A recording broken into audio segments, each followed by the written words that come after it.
field of human conflict was so much, owed by so many to so few. Winston Churchill went on to say, the battle for the Atlantic was the dominating factor all through the war. Never for one moment could we forget that everything elsewhere depended on its outcome. By 1940, severe merchant shipping losses from U-boat operations alone totaled more than 2 million tons of supplies. Convoy capacities were stretched to the limit. The loss of food and military equipment was felt in all areas. Early in 1941, with France overrun, Great Britain was fighting the battles at sea against the Axis powers virtually alone. The difficulties in securing the vital sea lanes began to concern the American and British commanders. Future plans were in jeopardy of success.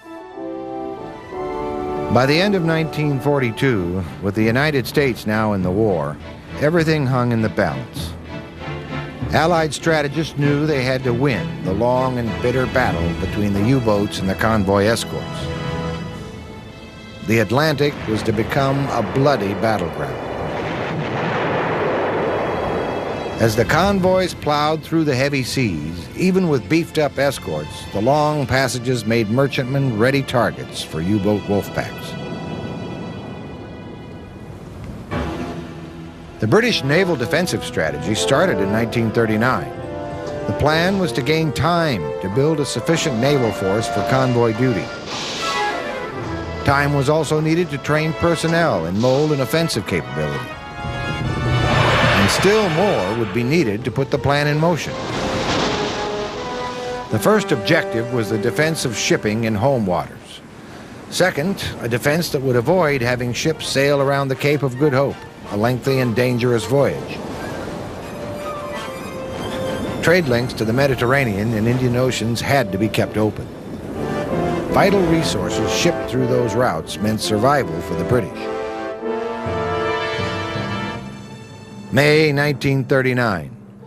Grand Admiral Eric Raeder issued orders to plan a series of operations in the North Sea to create as much confusion for the British as possible. The German U-boat fleet consisted of 56 submarines with well-trained crews who had begun training in secret years before. The Versailles Treaty did not allow the Germans to have U-boats. To Hitler, agreements were made to be broken. Admiral Raeder's objective?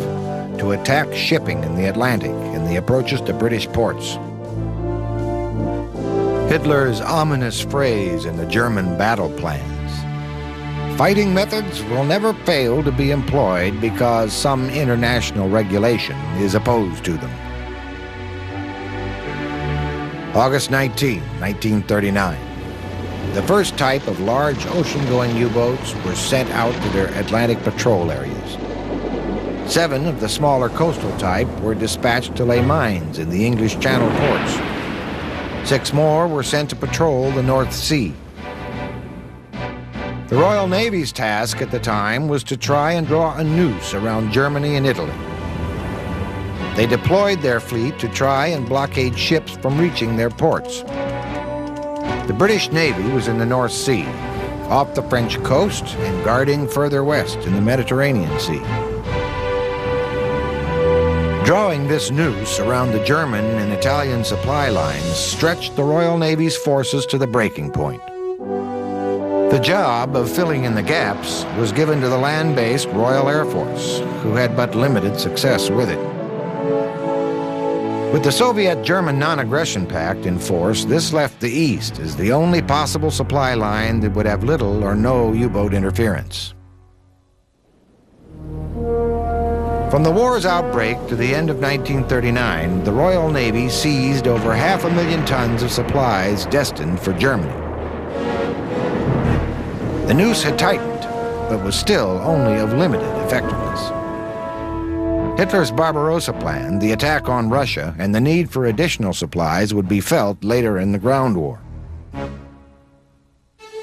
Raw material was the lifeblood to turn out the military equipment that would be needed to fight a two-front war.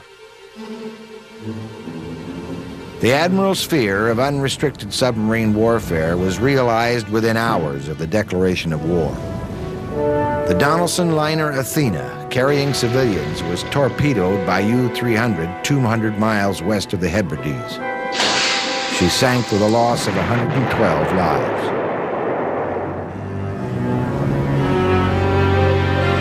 The plan for the defense of ocean trade was to have been by the patrol of key areas, along with evasive routing of merchant ships. These plans were quickly changed to the full convoy system. It was the only chance to minimize shipping losses. A single ship at sea had very little chance of reaching safe port. The lack of destroyers and other escort vessels forced the creation of the limited convoy. The ships protecting the convoy could sail only a specific distance. They would then leave the convoy, and merchantmen would proceed independently without any cover. The U-boats just had to wait. Their targets came to them. The losses in ships, supplies, and crews were horrendous. A disastrous picture was shaping up for the British and her allies. Germany's planned U-boat construction was on schedule. Launchings were becoming almost a weekly event. Admiral Karl Dönitz, now commander of the submarine fleet, boasted of 900 boats within 2 years. With this flotilla, he said he could control the seas for Germany.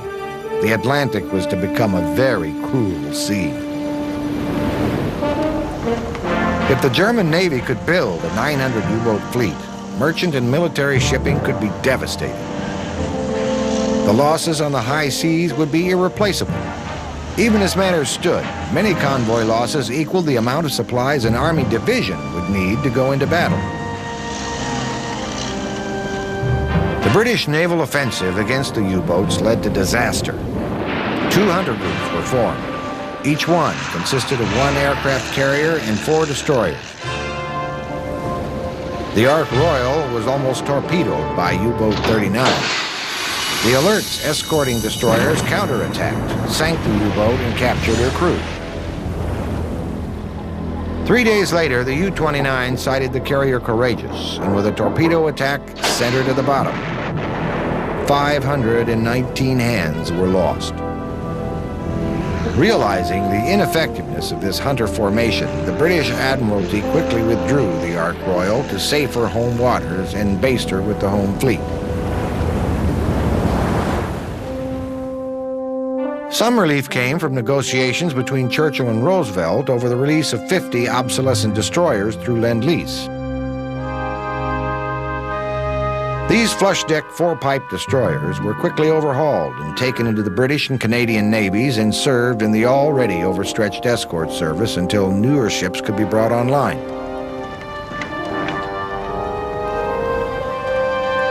Shipyards large and small were busy building destroyers, destroyer escorts, and corvettes.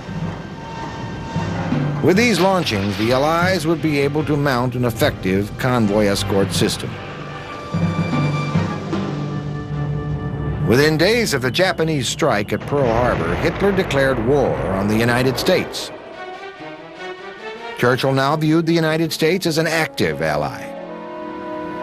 With this action, the U.S. Navy began to commit units of her destroyer and destroyer escorts for convoy protection duty. Now, for the first time, there was some defensive strength sailing with the merchant ships. U-boat attacks increased at a rapid pace. Daily headlines reported the loss of ships. Dönitz assured Hitler that with more submarines, he could sink 800,000 tons of shipping a month. This would force Britain to her knees. Dönitz had still not received his full quota of U-boats, and he emphasized this to Hitler whenever he had the opportunity. Iron Cross awards to U-boat captains and crews became a familiar ritual. They were now taking their place alongside the Luftwaffe aces. Ships sunk were now as important as planes shot down. Allied intelligence confirmed that several hundred new U-boats would soon be launched. They had no doubt that the German shipbuilding industry had the capacity to build many more if so ordered. With a U-boat fleet now boasting 300 operational boats, Dönitz could now make good his promise of 800,000 tons of Allied shipping losses a month. During the early part of the war, only 16 U-boat sinkings were reported. Based on the tremendous amount of Allied shipping sunk, the military commanders knew that if they were to carry out their ground war strategy, they would have to find a way to regain control of the sea lanes. Unforeseen help came when the HMS Somali captured the German weather station ship München, stationed in the North Atlantic. The prize was the ship's Enigma coding machine. It was totally intact. 2 days later, the destroyer Bulldog and the corvette Broadway captured the U-110 under similar circumstances. Although the U-boat sank the following day, the ship's Enigma machine, cipher books, and rotor settings then in use were taken with important papers. For the first time, the code breakers at Bletchley Park in England had the crucial material to break Dönitz's U-boat transmission signals. They were successful, but Dönitz, noting increased U-boat losses, had his code changed. The code breakers were now in the dark. A new radar system was installed on escort ships called ASDIC, short for Advanced Triple Impulse Positioning Finding System, which was now more effective in locating prowling U-boats before they reached the convoys. Realizing the effectiveness of ASDIC, U-boat commanders moved in a more concentrated area. While it gave them some safety, it made them vulnerable to escort attacks. The Hedgehog and the Squid, newly developed depth charges, enabled escort vessels to hurl their explosives far out in front of themselves. They deployed at different depths and speeds. The U-boat, once running in front of the ship, was normally in a safe position. With the Hedgehog, it had no place to hide. With all of Admiral Dönitz's planning, his supply of new offensive capabilities failed to keep up with the Allies' rapid advance and defensive equipment. U-boats were able to avoid ASDIC by moving closer to their targets. Its radio waves were based on long-range detection. Allied scientists then designed an extremely short wavelength detection system that could pinpoint their exact location. The hunted were now beginning to arm themselves for the hunt. May 1943, south of Greenland. A violent storm scatters an outward-bound convoy. A wolf pack of 12 U-boats concentrate around it. 2 anti-submarine groups are ordered out of St. John's, Nova Scotia. While the desperate convoy tries to form up again, and before the support ships can arrive, the wolf pack sinks 5 ships during a night attack. In the daylight, sinking and burning ships dot the ocean. Survivors cling to floating debris. Oil-covered seamen are almost near death. In the midst of all this, the escort vessel HMS Pink, a corvette, attacks and sinks the U-192. That evening, 2 support groups arrive and are in position to attack. For the first time, U-boat commanders find themselves on the defensive. The new technology and detection has made them vulnerable to attack by the escort vessels.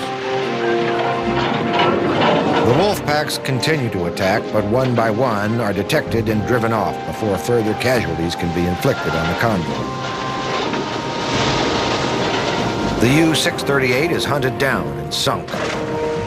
The U-125 is pinpointed with ASDIC and depth charged with direct Hedgehog hits. With a violent explosion, she sinks to the bottom. U-531 is rammed and sunk. The U-438 is also detected, trapped by escorts, depth charged, and sunk. Allied aircraft operating over the convoy accounted for 2 more of the Wolfpack. In a panic crash dive to avoid the hunters, the U-659 and the U-439 collide in the night and sink. This was a severe loss for Dönitz's fleet. It became known throughout the German Navy as Black May. But one defeat at sea for the U-boats did not spell immediate victory for the Allies. They would soon learn that Dönitz and his eager U-boat commanders would seek revenge by expanding their range to the American coastline. Now, with this challenge, the hunted became the hunter.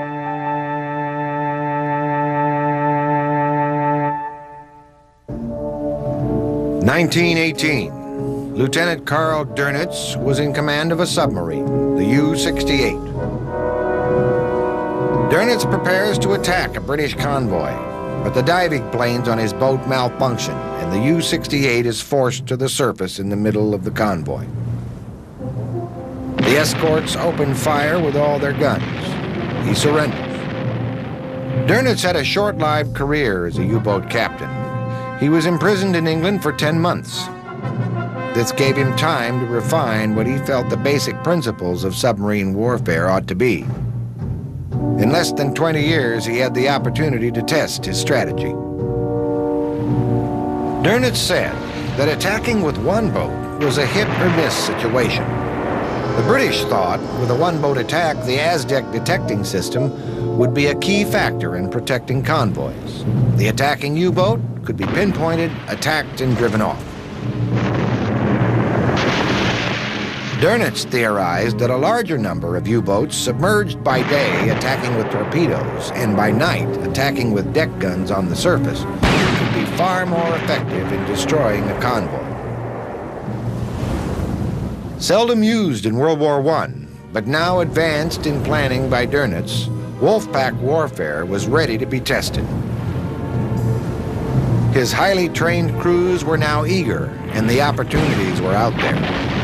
With increased shipping to support the Allied ground war, Wolfpack attacks proved to be a great military success for Hitler's conquest plans. During one of Hitler's early visits to the U-boat command center, Dönitz showed him the sophisticated communication systems he used to contact his U-boats. Dönitz explained to Hitler how he could coordinate the movement of his boats in their patrol areas. As soon as he received intelligence reports of oncoming convoys, he could signal his U-boats to converge into a single area and be ready to attack. Dönitz pointed out that at a precise moment as the convoy approached the U-boats, he would organize them into wolf packs for the kill. While the convoy system was a safeguard for shipping, it also increased the opportunity for torpedo attacks. Although the U-boats were controlled from a single command center, once the convoy was in attack range, each captain could pick his own target. Dönitz was known to be an impatient officer. In eagerness to be part of the battle, he sent frequent messages and useless orders. He insisted that his U-boat commanders report back to him with reports of the success of their attacks. Orders at the command center were given at a fevered pitch. Detailed information from U-boats was demanded and had to arrive at a precise time. Dönitz needed this information to plot his submarines on charts, to estimate the position of convoys, to organize his wolf packs. The British were able to listen in after they broke his secret code. In spite of having this important information, they still could not control his attacks in the sea lanes. Dönitz was concerned about his continuous radio signals with his U-boats. He knew that the British could possibly locate his boats with their radio directional finders. He weighed the success of his sinkings, and this gave him the confidence and reassurance that his was the way to control shipping in all waters. A special radio that enabled transmissions at a depth of 15 feet below the surface was developed. His unit had become one of the most talky of military organizations, giving details of the action, torpedo hits, and sinking claims. All of this was communicated back to Dönitz. Victory and loss statistics were overwhelmingly with Dönitz and his captains. Record numbers of sinkings, heavy losses of supplies, and the deaths of seasoned seamen. And in the meantime, the British frantically trying to replace what they could. Dönitz ordered one U-boat to shadow a convoy during the daylight hours. The U-boat commander reported his position, speed, and heading by radio at night. All attacks were made on the surface under the cover of darkness. The low superstructure of the boat made it almost invisible to the escort ships. With the advantage of night, surface speed, and maneuverability, hit-and-run attacks were always successful. Dönitz knew that his plan had a weakness. The shadowing U-boat had to make a series of communications that reported speed, position, and course changes. This navigational information also had to apply to the U-boats in the area. Now both Dönitz and the Allies were plotting these same movements in their tracking rooms. Even with this advantage, the Allies, short of support groups, planes, and escort vessels, could not stop these attacks. In many cases, the convoy support ships came late, only to find the hulks of burned-out freighters, debris-loaded sea, survivors, and the dead.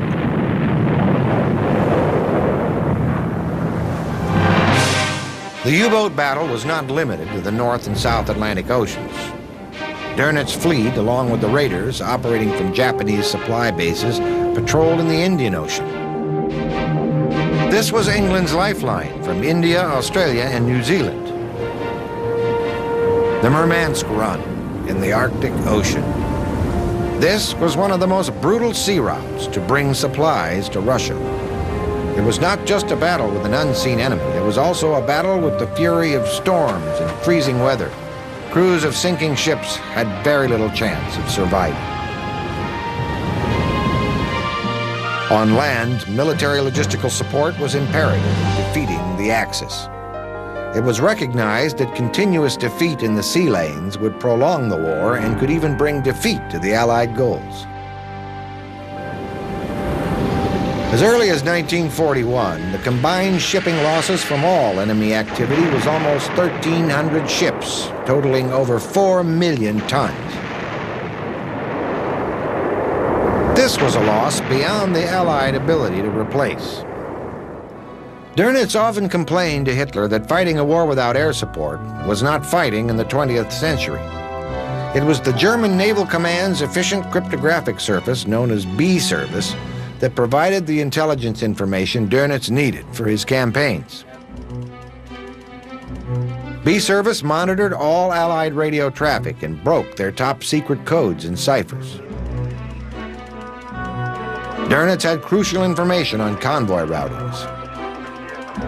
From 1939 to 1943, B Service revised codes which enabled the U-boats to position themselves at the right place for attack. The losses were reaching crippling numbers. From B Service's intelligence reports, Dönitz was also able to detect that his secret information was leaked to the Allies. He changed his codes, and so it became a battle for the code breakers. The Allied plan for the offensive in the Atlantic was planned for the late autumn of 1942. The Royal Navy's Admiral Sir Max Horton was made commander-in-chief. He was a submarine officer himself with great experience. Horton organized his command center to plot out all merchant shipping, Allied naval, and U-boat movements. Tracking rooms were established into which came every bit of information on U-boat activity. Reports from Allied agents in the occupied countries were scrutinized and recorded. Arrivals and departures of U-boats were meticulously tracked and fed into the center. Sightings were plotted with regularity and accuracy.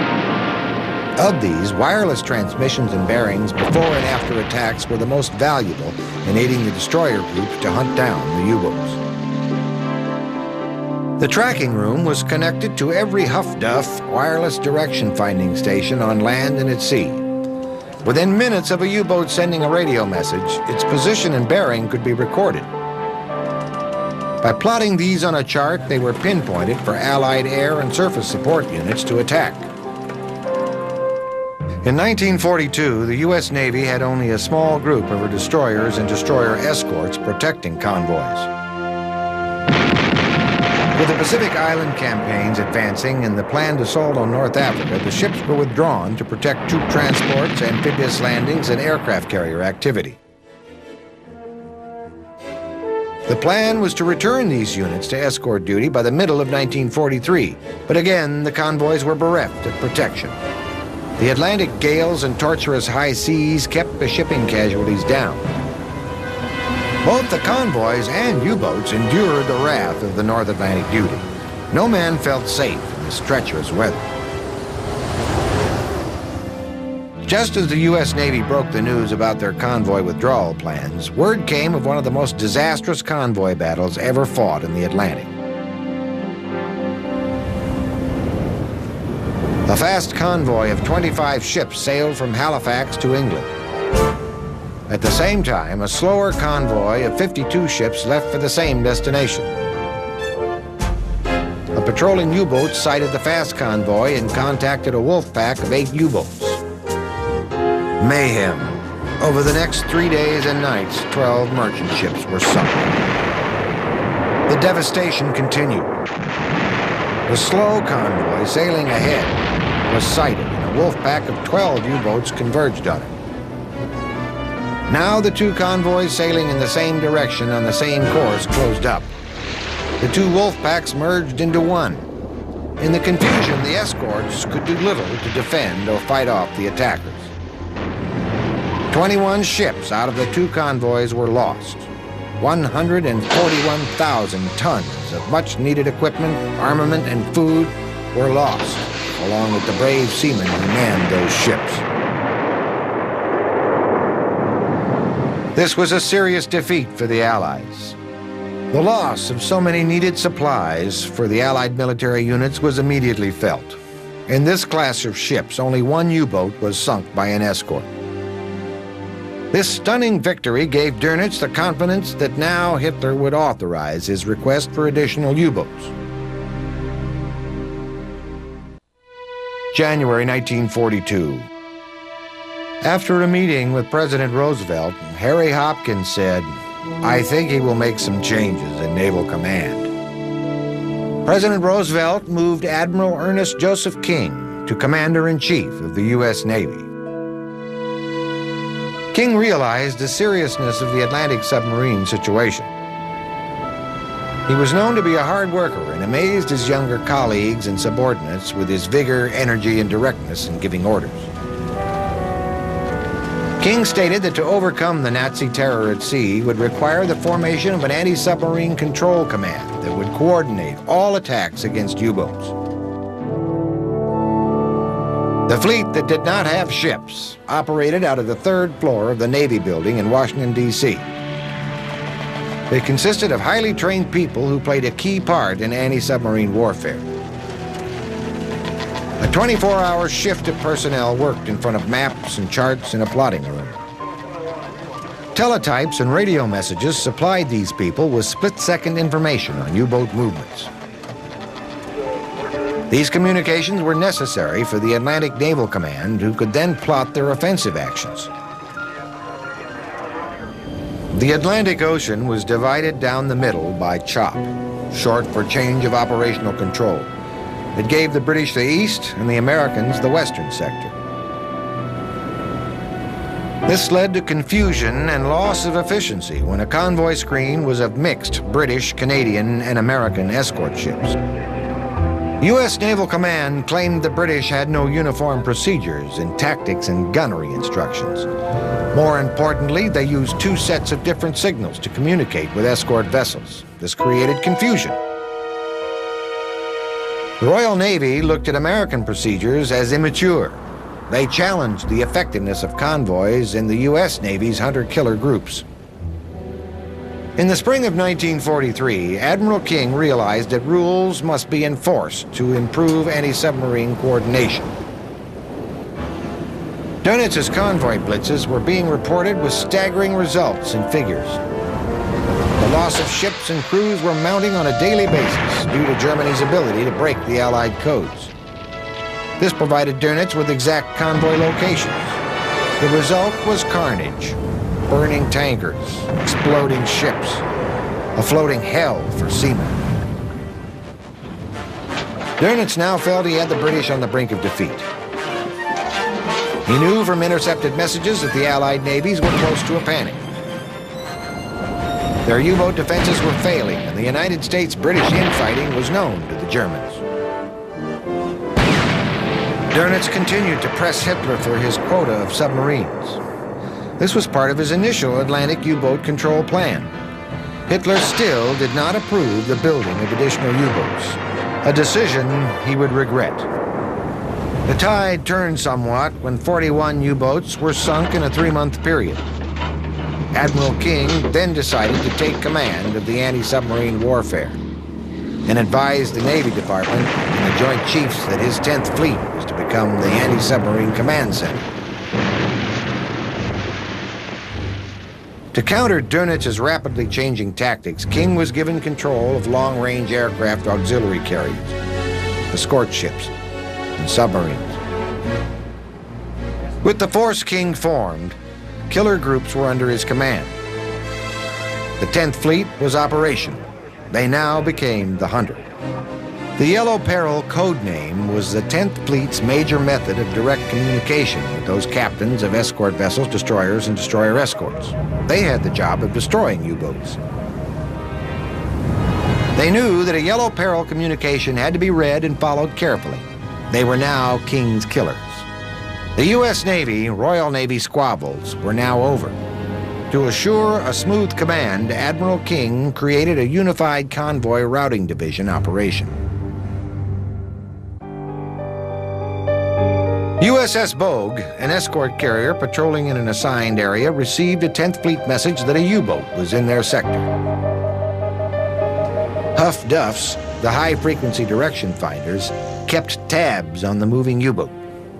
The Bogue was given course changes and proceeded in the direction of the U-boat, which was now pinpointed off the Grand Banks of Newfoundland. The escort carrier Bogue was a veteran of 10 U-boat kills. Her group consisted of 4 destroyers and 6 Canadian frigates as her screen. The carrier carried 9 Wildcats and 14 Avenger torpedo bombers. An Avenger sighted the snorkeled U-boat cruising on the surface. She was heading at full speed for the safety of storm lines building up in the Grand Banks. The Avenger attacked with all its armament. The U-boat was hurt. She submerged, but the captain could only take her to periscope and snorkel depth. This was her only chance to get rid of poisonous chlorine gas which had escaped from her cracked batteries. 5 Avengers joined in the attack. By midday, the U-boat was so badly damaged that all hands had to abandon ship. Continually hit by the Avengers' bombs, she finally plunged to the bottom of the sea. A Huff Duff station identified a boat heading in a straight northward course. The U-boat was the elusive U-505, homeward bound. Oberleutnant Harold Lang was in command. Captain Dan Gallery, Can-Do Carrier Group, was ordered to run down the latest U-boat bearing. Running with the escort carrier Guadalcanal was the destroyer USS Chatelaine and the USS Pillsbury, along with the USS Jenkins. The Guadalcanal was moving into a vulnerable position, so the attack was left to the destroyers. 2 Wildcats circled overhead. The order was a machine gun attack only, to chase the crew overboard. The destroyer attacked with full depth charge pattern. The attack holed the outer hull and the U-boat took water. Captain Lang blew his tanks and surfaced 700 yards from the Chatelaine. The crew frantically escaped from hatches and jumped overboard. The order was given to cease fire and away boarding parties. Captain Gallery of the Guadalcanal had planned this possibility against U-boats in this situation. His plan was to capture a submarine.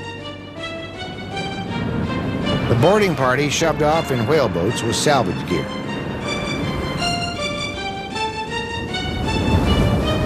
Lieutenant Albert A. David and 2 petty officers were the first aboard and were followed shortly by other crew members.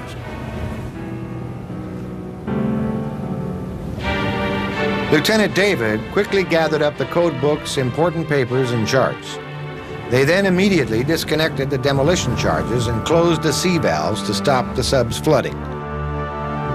The U-boat engines were secured within a half an hour. A special salvage party from the carrier was now aboard, and the U-505 was in tow, flying an American flag from its conning tower. To maintain security, the U-boat capture was kept secret. The war was not over, for this was the middle of 1944. There were more ill-fated voyages for U-boats. The hunter-killer groups like Can Do caused the demise of the Dönitz U-boat fleet. The snorkel-equipped U-boats now restored the vigor of U-boat captains and their crews. Dönitz eagerly approved the outfitting of U-boats with this equipment. They would no longer have to surface to recharge batteries where the U-boat would be vulnerable to attack by aircraft and escort vessels. With the U-boat running below surface and taking in air and venting noxious gases at periscope depth, it would be hard to detect. The Allied command recognized this new challenge. Escort vessels reported back to them that these U-boats would be hard to find and attack. The U-boat was still the hunter, achieving a staggering figure of ships, supplies, and crews lost to the Allies. As the war wound down, there were 950 anti-submarine warships and 2,200 anti-submarine aircraft deployed in key areas. German shipbuilding construction was still delivering approximately 20 U-boats a month, most of them used as replacements. In spite of continuous U-boat losses, the moral and fighting spirit of the crews remained exceptionally high. But the backbone of the Dönitz fleet was about to be broken. In the Atlantic, 23 out of 36 patrols were lost. At the Toulon U-boat base, American aircraft caught and destroyed 11 boats that were moored. The hunter-killer carrier USS Bode killed another one southwest of Cape Fear. In another action, 4 U-boats heading toward their Norwegian bases were caught at sea. They were depth-charged and hedgehogged. The attacks killed all 4. After the attempt on Hitler's life, Dönitz met with him and pledged unshaken loyalty to the Führer's conquest plan. Dönitz was overcome by the admiration Hitler showed him and the favors he received in return. Dönitz was invited to secret meetings in which Hitler had planned the Holocaust of his enemies.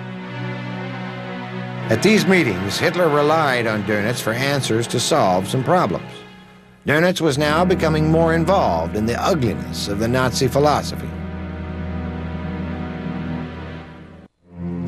Huff Duff was the Allied network of locating U-boat positions. Now advanced, it picked up voice and code signals and within a split second showed the direction of the transmission. 2 or more Huff Duffs could now plot the U-boats within miles of their actual position. Huff Duff's speed of detection confused Dönitz's tactical command and plans. In 1943, U-boat activity in the Mediterranean took a heavy toll of shipping. At Columbia University, scientists had developed the Magnetic Airborne Detector, or MAD. So sensitive that it could detect any bit of steel, even as small as a needle. Submarines were entering the Mediterranean Sea submerged as they passed through the Straits of Gibraltar, concealed from aircraft. Flying patrols equipped with MAD could detect entering U-boats and attack, even when they were submerged.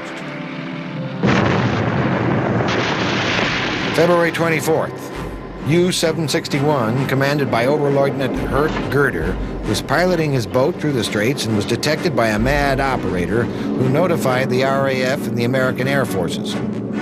The U-boat crew had been at their off-duty quarters, not realizing the possibility of attack. They were hit and sunk, again falling victim to MAD, the sensitive Allied electronic detection system. The U-392 and the U-731 were next to find watery graves near the Great Rock. With mounting losses, Dönitz then withdrew his Mediterranean forces. Dönitz ordered increased attacks in the Indian Ocean, but the British mounted an aggressive anti-submarine campaign there. Only 22 ships were sunk. The first blitz was over. With only modest victories in his second blitz effort, the Indian Ocean campaign ended. His score, a total of 102 merchant ships lost, with over 600,000 tons of gross weight. The U-boat losses were again severe. Out of the 45 U-boats assigned to the Indian Ocean, 36 were lost. It was a costly victory. In June 1944, the majority of U-boats now operated very close to the British Isles. Dönitz planned an attack to disrupt the invasion by severing its logistics lifeline. 131 U-boats were given this plan of attack. 82 were killed. U-boat losses had now peaked to 60%. The high-spirited U-boat commanders were now committing suicide to make the Dönitz Wolfpack plan work. At the Toulon U-boat base, losses were rapidly mounting. Dönitz finally ordered the recall of all boats from the invasion area. 5 battered boats responded and made it back to the base. Dönitz's known method of precise moves and planning had changed to a more haphazard way of issuing orders. There was no more painstaking planning before issuing attack orders. Admitted into Hitler's inner circle, he was often seen meeting with him. The rumor was that Dönitz would succeed Hitler as chief of state, thus giving him a direct connection to the Nazis and their atrocities. Over 39,000 officers and men served in U-boats in the German Navy in World War II. Approximately 7,000 died from attacks on U-boats. Military experts considered that one of the worst defeats in any branch of the armed forces, and for which Karl Dönitz bears the majority of the blame. Karl Dönitz was appointed chief of state by Hitler. He was now to face Allied judges at the Nuremberg trials as part of the group that committed crimes against humanity. At approximately the same time, General Alfred Jodl and Admiral von Friedberg were signing the unconditional surrender papers. The last depth charge was dropped with the sinking of U-853.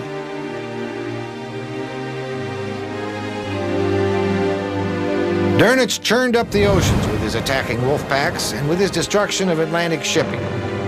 His battle of wits and devices against Allied naval commanders almost made him a wizard of submarine warfare. Perhaps Hitler had not made one of his fateful mistakes by not giving Dönitz his quota of U-boats. Would England have sued for peace? Would the war have been lost? These underwater lurking enemies, whose hunt continues beneath the ocean depths, will always face a cold, lonely death at the bottom of the sea.